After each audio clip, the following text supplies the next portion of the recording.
Good morning, everybody. I'm going to go ahead and get started. I imagine we'll have some people who keep hopping on over the next few minutes, but I'm going to go ahead and start us off. My name is Paula Whitaker. I'm with Hawaii Autism Foundation, and today our Zoom meeting is about life skills. When we talk about life skills, it could be anything from the traditional life skills that we think about, like self-care, brushing your teeth, taking a shower, things like that, cooking, transportation, sort of physical needs, but it can also be sort of those executive function needs that we need to live our lives, like organizing our time, organizing our time, or decision making, attending to tasks, things like that. And then it also could include behaviors, right?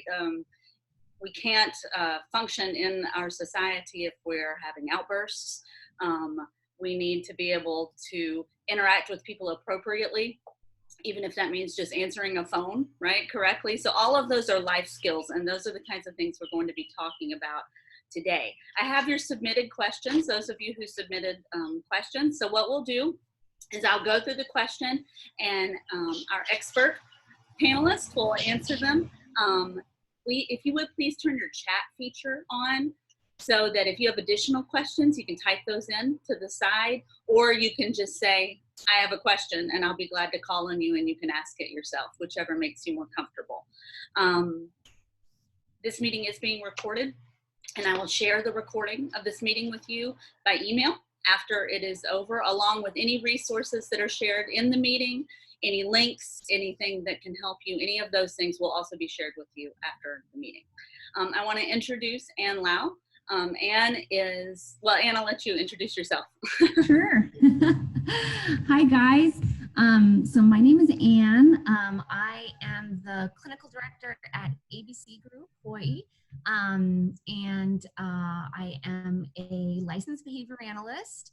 I have been working with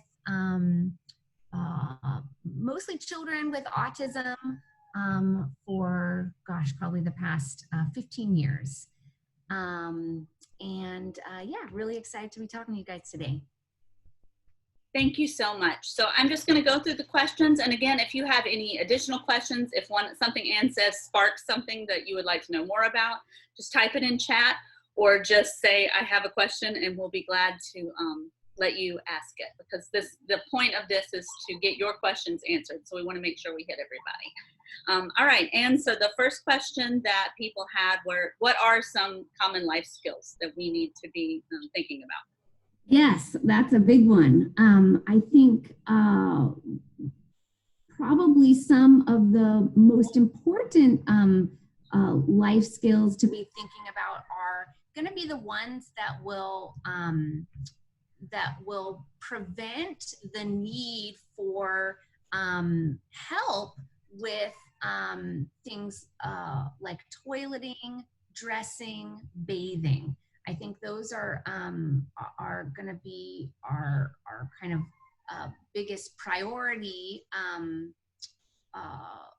life skills. I think within that, really kind of focusing on, I kind of think about 3 different levels of within each skill. That there is a tolerating skill kind of within each task, right? So can our learner, be tolerant of the task, not have problem behavior or other kind of avoidance of the task? Then can the learner do it when they're told?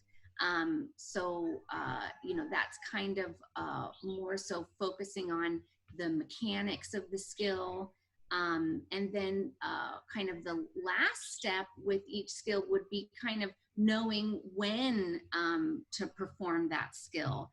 And that would really be kind of the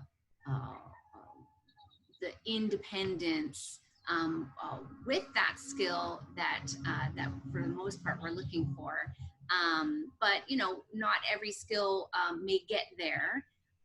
So yeah, I think other than our main, toileting, bathing, dressing, I think basically anything else that a child or a person, you know, would be doing on a daily basis.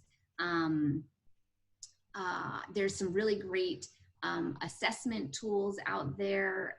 Essentials for Living is the one that I use the most often. Another really great one for coming up with ideas of life skills to work on is the AFLs from Partington, which has just a really comprehensive list of skills that you can work on. I think if you have some sort of a treatment team that is using one of those assessment tools, that can be really helpful. And if they're not using one of those tools, I would definitely recommend you know, getting some help going through those one of those assessments to kind of identify some other life skills to be working on as well. Okay, and how do you prioritize which life skill you should work on first? Yeah, sorry, I kind of lumped that one in, but really thinking about trying to get independence on those skills that will you know, basically lessen the chance that our child will be in a situation where they would just be more vulnerable for abuse, right? And so, you know, toileting, dressing, bathing, those are your priorities.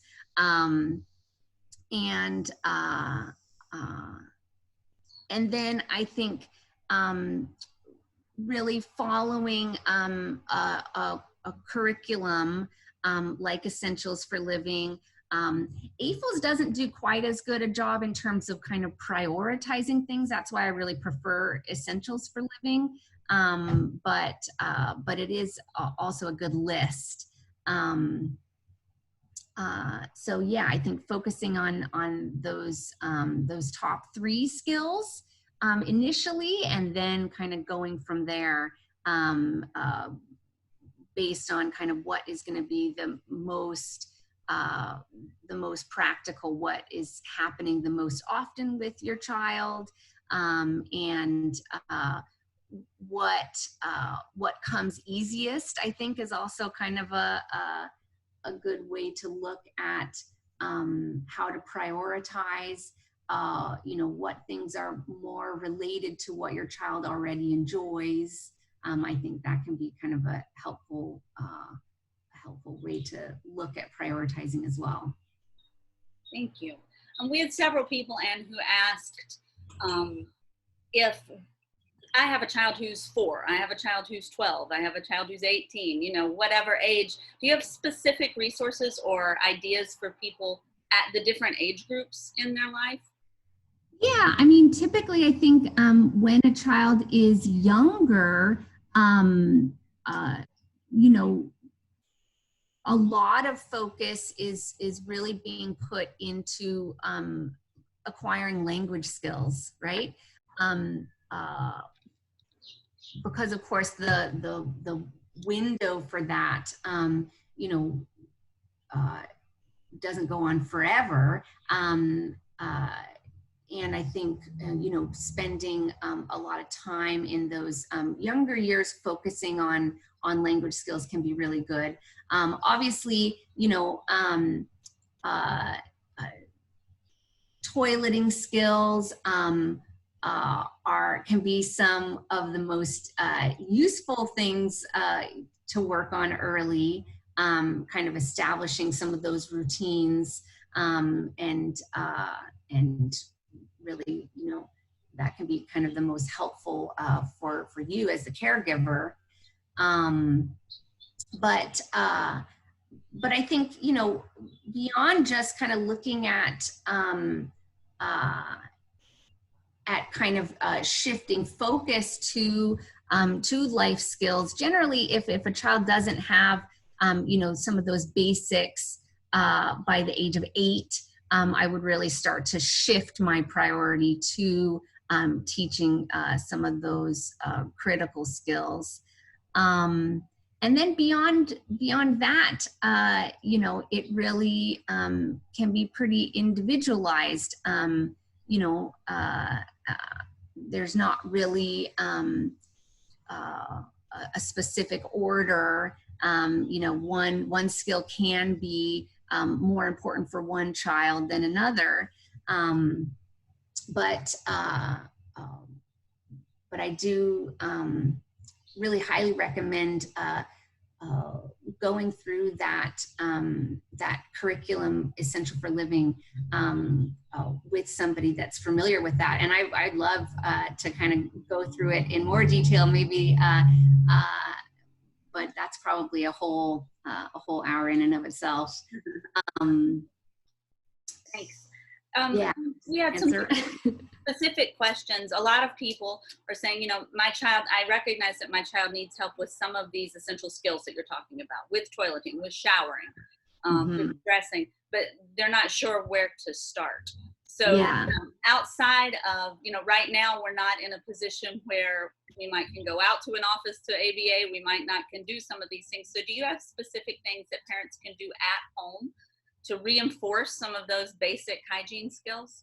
Yeah, I think with that, it's really kind of looking at how, at what kind of motivation exists for that particular skill.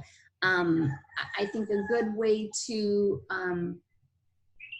kind of start to think about teaching these skills at home is really looking at, is there some sort of like intrinsic motivation, right, for completing that skill? Or can I tie the reasoning behind that skill to something that is valuable for my child?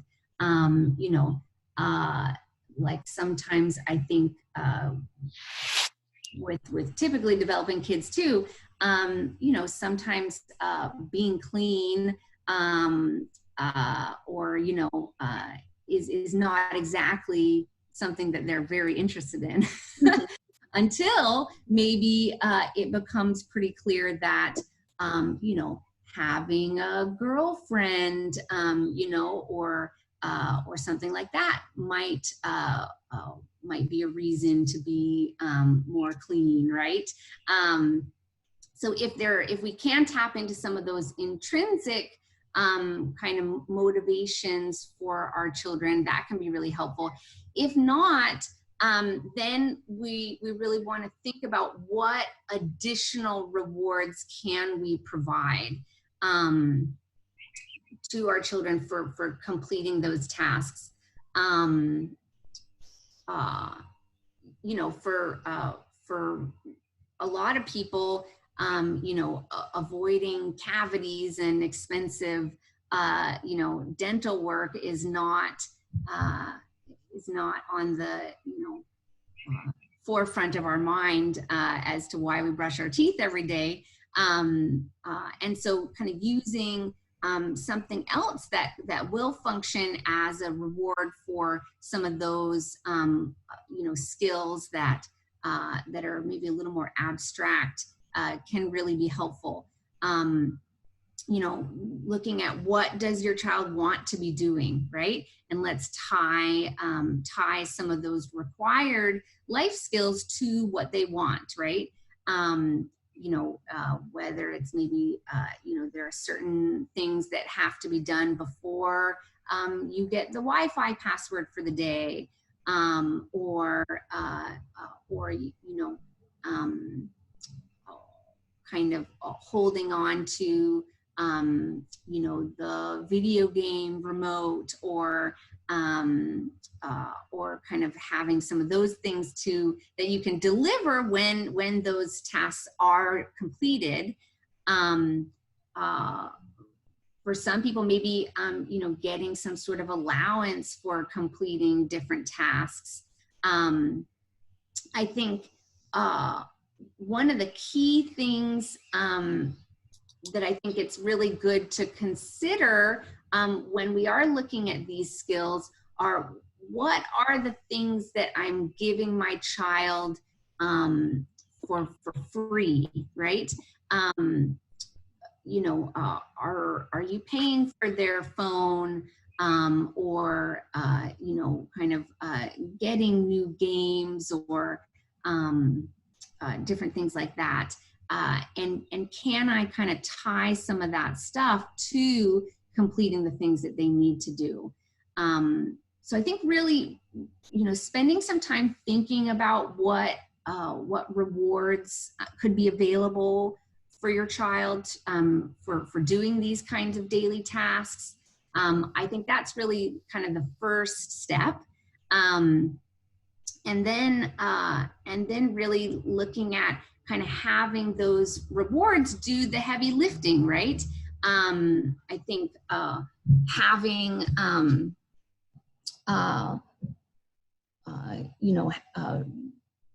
and then kind of like breaking up those skills, right? Maybe we focus on one part of the skill, and the reward is given after completion of that one part of the skill, even if you are, continuing to help with the rest. But that can also be kind of a good way to think about it now, because obviously if you're spending a lot of time with your kids at home, like I am, it can feel kind of overwhelming, right?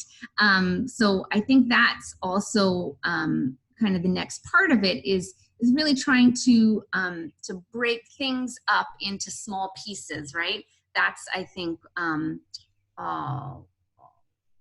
why kind of as a behavior analyst, I think the best way to really look at things is breaking them down into small pieces and focusing on a small piece of a skill at one time. That can kind of prevent it from feeling like really overwhelming and crazy. Thanks. And we also had a lot of questions that were specific to the pandemic, to what is happening right now. And one common question was about the masks, saying that I can't desensitize my child to wear the mask. I need him to do this, but I cannot, for sensory reasons, whatever reasons, I can't get my child to wear the mask. Do you have any suggestions to help desensitize people to that? Yes, definitely. So understanding, kind of like I was just saying, being able to break down a task, right, into something manageable. For mask desensitization, I think really we're looking at, what is a reward for wearing the mask, right? It might be a little too abstract and difficult to explain, you don't want to get sick. And so if avoiding getting sick is not an effective reward, then we have to make sure we have something effective. And then it's really looking at breaking that down into some sort of a manageable chunk. And for some kids that might be, just putting the mask on and then taking it off, right? Or maybe wearing it for 10 seconds before we take it off.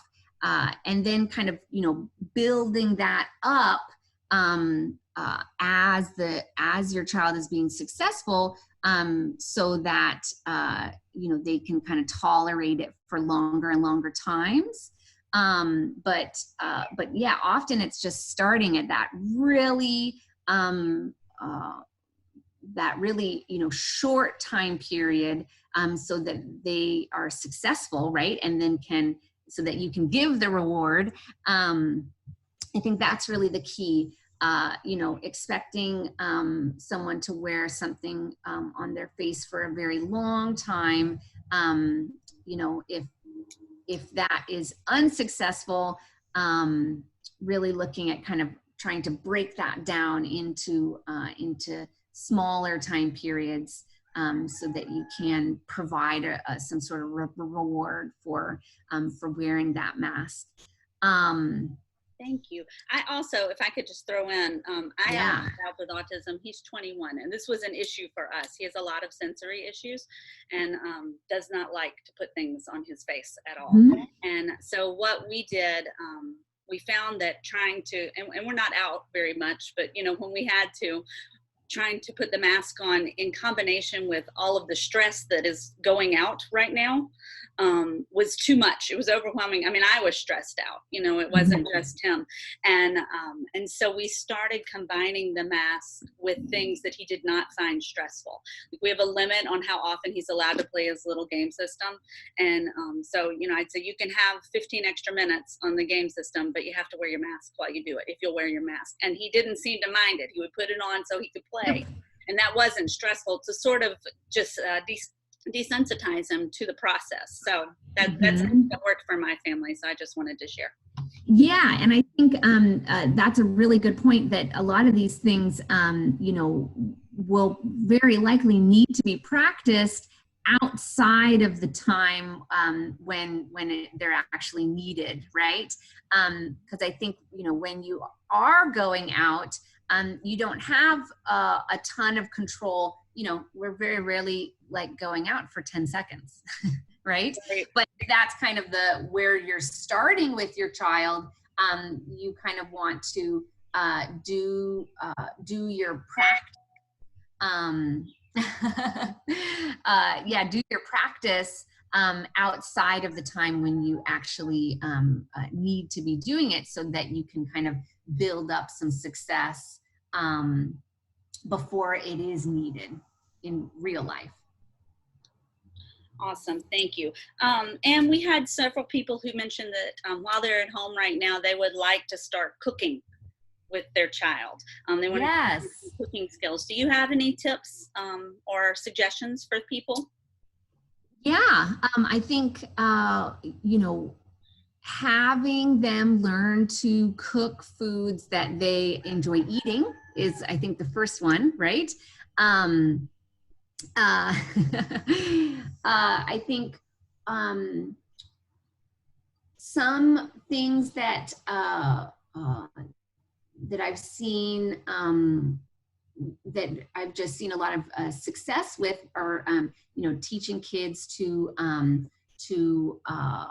you know, put rice in a rice cooker, or you know, kind of thinking along the lines of what foods they enjoy eating, and how can I kind of break that down into little tasks that I can kind of work on like more often. I think making really small portions so that you can practice making it more frequently would be another suggestion.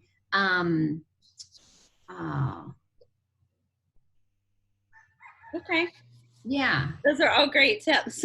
And if anybody has anything they want to add, please jump in, like I said before. And our next question is about self-advocacy. We had a few parents who have kids going from middle school to high school, from high school to adulthood, who are trying to teach their child how to advocate for themselves. This is where I am personally. My child has moved from high school to adulthood. He's 21. And that's a really hard skill, to teach people to advocate for themselves. I'm finding right now that really he doesn't get what he needs unless I'm the one doing it. And so that's, I would love to hear suggestions about that as well. Yeah, I mean, I think it kind of, the first step there is really figuring out what kind of accommodations are helpful, right? What kinds of things you know, that that your child could learn to tell people about, or ask to be different. I think you know, figuring out preferences that they could tell people about. Once you kind of have the specific accommodations or preferences kind of indicated, then I think it's just kind of creating the opportunity for them to tell someone about it, right? And that might require kind of contriving or creating the situation in which they would need to use that advocacy skill, so that they have the opportunity to practice it and then contact that change, right? So can anyone think of or give an example maybe of something, some sort of like self-advocacy that they would like their child to be able to communicate?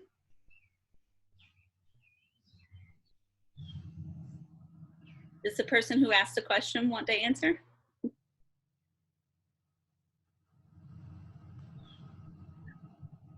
That's okay. I don't know. And I do love that tip though, sort of role playing. Groups like this might be a good place to make some contacts for parents to have that support.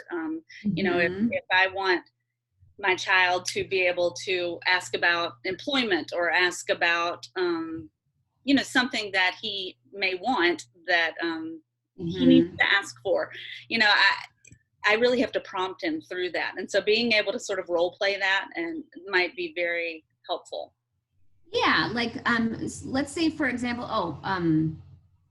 Keely, I just saw you go off mute. No, one thing that I keep hearing from families is that their children have anxiety or they feel anxiety being in the house. So maybe if you could give tips around being like self-advocating with regard to feeling anxiety but not being able to communicate what that looks like, or what they need to help them. Yeah. I mean, I think with that one, really looking at some sort of a generic, like you know, I need a minute, right? Or hold on, you know, something that can communicate that, you know, they want to something to stop, or something like that. I think if there are situations where, and this could be kind of a great twofer, right? Like say, if there is a situation that they want to avoid, like for example, wearing their mask, right? We could really look at teaching them to ask to take it off, kind of simultaneously while we're working on tolerating it being on for longer, right? Because then you're kind of setting up that situation where they're doing something that they don't really want to do, and so you've kind of contrived this situation where they could possibly ask to have something you know, stopped or taken away, and it really just kind of depends on the level of communication skill there, right? In terms of how specific to make it, versus having a really general like stop or not now. I think looking at, you know, if there are complex language skills present, I mean, self-advocacy can get really specific. You know, just like we can kind of figure out what accommodations are helpful, you know,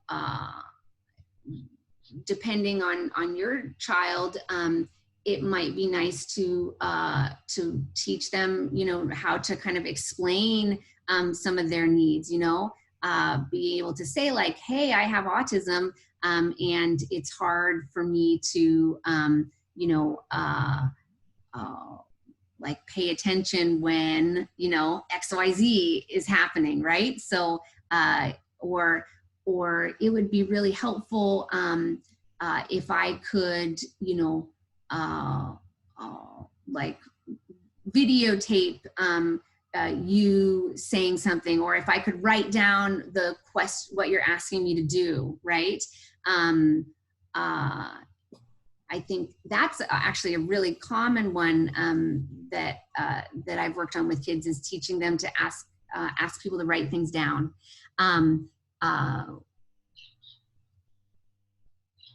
They might do a lot better in a particular situation if they are maybe reading some sort of communication rather than responding to it by listening. So that's a really common one actually that we use, is teaching kids to ask people to write things down. Or if like it's a very complex instruction they're being given, right? Like asking for written directions instead is one that we use a lot. Okay, thanks. And if you don't mind if I jump in for a second, I had a few answers. I work for the Autism Foundation now, but I taught special education for about 20 years. And so I have a good number of resources for teaching life skills for people, and I wanted to share those with you. I will share this, it's a PowerPoint, and I will share it with you to keep with all the resources on after this is over. One thing that I always noted when I was teaching was that when parents would get frustrated when they're trying to teach their child a life skill and they're repeating it over and over again, and it's just not getting any better. One example I had was someone trying to teach their child to brush their own teeth. And they said, we do it every day, we do it twice a day. I can't get them to do it right. You know, either they're not putting the toothpaste on correctly, or they're swallowing the toothpaste instead of spitting it back out when it's over, you know, whatever the issue is. And so what I like to tell people is teaching life skills is just like teaching anything else. If you're trying to teach, if you ever sat with your child to teach sight words, and they're just not getting it, you have to back up and see, do they have the prerequisite skills to do this? Do they know their letters? Do they know the sounds the letters make? And then even beyond that, can they differentiate the shapes of the letters? Do they know what same and different is? You have to back up until you get to the skill that they need, get that, and then you can move forward. Otherwise, you're just beating your head against a wall. So teaching life skills, I found, is the same way. And with the toothpaste and toothbrush, for example, you have to have the pincher skill, right? To be able to hold the toothbrush. You have to be able to put the toothpaste on. You have to be able to know how to spit the water out to follow those instructions. And you have to be able to attend to that task for about 3 minutes or however long it takes you to brush your teeth. So there are prerequisite skills. So that's one thing that I'm going to share with you, are some prerequisite skills for common life skills. And then the other thing I wanted to share were some social stories. I'm a huge believer in social stories. At my house with my child, social stories were very successful because it took the emotion out of it. A lot of times when especially when he was younger, we would tell him, well, you need to do this, you need to do that. His wall automatically goes up and he gets very cranky and very, well, I don't want to, I don't. And when you do a social story, it takes him out of it completely. And he can just see the situation. And so that's helpful. So I'm going to share my screen with you. You guys let me know if you can't see it. Let's see. Can you guys see that? Yeah? Yeah. Okay. So I won't read through all of these, but I just want to show you. Like this page is on self-care. At the top, there are some helpful websites. This is just general information for parents and caregivers on teaching self-care. These are all social stories: brushing your teeth, tying your shoes, washing your hair, bathing and showering, toileting for boys and girls, and then some of the prerequisite skills. And I went through that with each area. For practical living skills, that includes cooking, cleaning, laundry, shopping, things like that. Safety, which is, you know, calling 911 in an emergency, wearing your seatbelt in the car, how to cross the street safely, talking to strangers, finding help when you need it, and water safety, things like that. Teaching about boundaries. This is a big issue at my house. Personal space, keeping your hands to yourself, even when it's appropriate to give somebody a hug or a kiss, things like that. There's social stories that deal with that, and they're all right there. People skills, how to ask questions, ask for help, how to ask a friend to play. That's something I had to teach my child how to do. It didn't come to him naturally, right? And so these are all things you can teach. In the community, getting a haircut, going to the dentist, going to the doctor, going to church, to a restaurant. They're all things about that. Emotional regulation. I feel angry, I feel frustrated, I make mistakes. Those are stories and resources to deal with that. And then last, this is functional math and reading, which is something they usually teach in school, but as a life skill, our children do need to know how to pay for things at the store, how to save money and budget, how to be on time for something, fill out a job application. Those are functional education skills. And so here's a list of some prerequisite skills and helpful websites to teach them. And then lastly, because so many people ask, these are specific to our situation right now.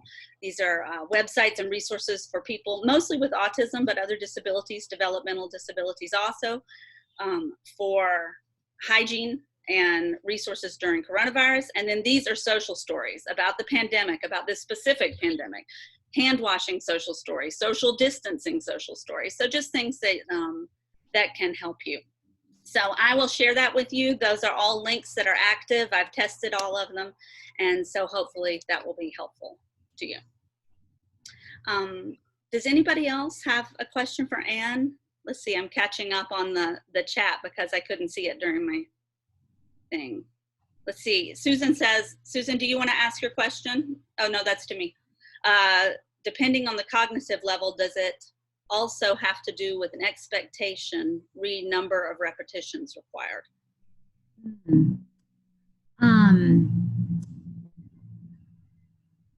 Yes. The short answer is yes. You know, some kids will require a lot of repetition. You know, something that kind of came to mind when you were talking about that toothbrushing example is really, you know, when we look at some of those skills that do require a very specific motor movement that might be difficult, generally I will kind of pull that, you know, you're not going to get enough practice during the actual time that you're doing the activity for real, right? And that's kind of the situation with a lot of these skills, right? They're going to require more than practice once a day or twice a day, right? And so what we typically end up doing is kind of taking that that little fine motor skill, for example, like perhaps the first one of the things that we would look at with toothbrushing is being able to pick up the toothbrush and orient the bristles, right, to your teeth. And so we might like kind of isolate that little part of the brushing teeth skill and work on that, you know, over and over outside of the time where we're actually brushing our teeth, right? I don't know if anybody is familiar with tag teach, but that can be a really useful kind of procedure to learn for a lot of different skills, but something where there's a really short, tiny behavior, something like tag teach could be really useful. Essentially, tag teach is kind of teaching a particular sound to kind of like indicate that, like you know, like yes, or that's right. Sometimes you know, particularly if our child has difficulty kind of you know, understanding what we might be saying to them, right? Sometimes a more discrete sound can kind of communicate a little bit easier. So if you don't know about tag teach, I definitely recommend Googling that, and I'm sure I could actually find kind of a link maybe to their website. There's a really excellent podcast actually on that a mother that I think is president of Tag Teach Association or something like that, did on the podcast called Behavioral Observations. You can also search for that podcast and look for that specific episode on Tag Teach. That was a really, really good one.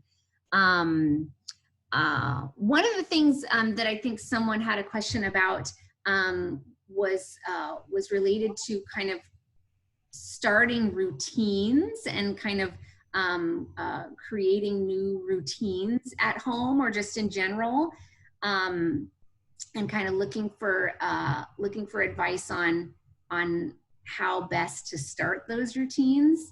And I think I have I think a really different kind of take on transitioning into new routines than a lot of people. I'm a really big proponent on ripping off a Bandaid, right? That when you kind of have a new routine that is going to be started, really just jumping into that routine so that you are, giving you are kind of starting with the beginning of this is the new routine, right? The more that you kind of like try to change the routine, right? Like we're going to do it a little bit and then a little bit more and then a little bit more. I think sometimes that can kind of be a constant, like a lot of change, right? I think for a lot of our kids, change can be hard. So I think, kind of switching to that new routine and then like letting that new routine become a routine is advice that I often give there, rather than kind of, doing something different for, kind of building up to that new routine. That, I guess, is my advice. I hope that makes sense. It does. Thank you. Yeah. Thank you. Guys, I think we've gotten through all of the questions, hit all of the questions. I really appreciate you being here. And I would encourage you, what I have found is that I have learned some things about my child, about his needs and strengths and weaknesses and things since we've all been here together. Some things that I might not normally have the opportunity to see because of just the amount of time that we're all spending together. And so I would encourage you just to make notes about that, because this is great data for an IEP, right? To go back and say, I'd like to include this skill on my my child's next IEP. I know a lot of people are having virtual meetings right now for their annual, but these things are absolutely things that can be included on an IEP. So I would include you to sort of take notes of what's happening and include that as needed. I also want to let you know that this Friday and every Friday at 10 in the morning, Hawaii Autism Foundation host a social group. We call it Talk Storytime, for people with autism and other developmental disabilities. We just get together. Sarah Mann, who is on this call, leads that group, and they just have like a share time. They can share something or show something. They do something fun, like an activity together. This last week we made that bunny together, and have some movement time. So it's really just a time for visiting and socialization. And we would love for you to come. That registration can be found on our Facebook, and I will also include it in the follow-up email for this. We have these question and answer sessions every Monday. It's a different topic every Monday, and we base those topics on what you request as parents. So as we get information and emails from you, we try to find experts who can answer those questions. So if you have any suggestions of topics, please let us know. And I really appreciate all of you being here. I will send the recording of this, and thank you to Anne especially for answering all of our questions. I will send you the recording and all of the links Anne mentioned. We had some in the comments about self-advocacy, advisory council, things like that. I'll send you those links as well as the link to my PowerPoint, and you will have all those and can use those as needed. Paula, do you see Susan's question? Okay. Let's see. Oh, Thank you. Go ahead, Sarah, you answer. Sure. Susan, for now, we're still covering the spectrum because the numbers are around 10-ish or so. So we're, the social call on Fridays for everyone on the spectrum. However, we're considering breaking it into 2 calls, and we would focus on topics, and that would then kind of cater to different areas of the spectrum. That's where we're at right now. So we'll keep you posted for sure. You're welcome. Thank you. All right, guys. Thank you very much. And thank you to Anne. And stay well. And we hope to see you Friday and again next Monday. Bye. Thanks, Paula.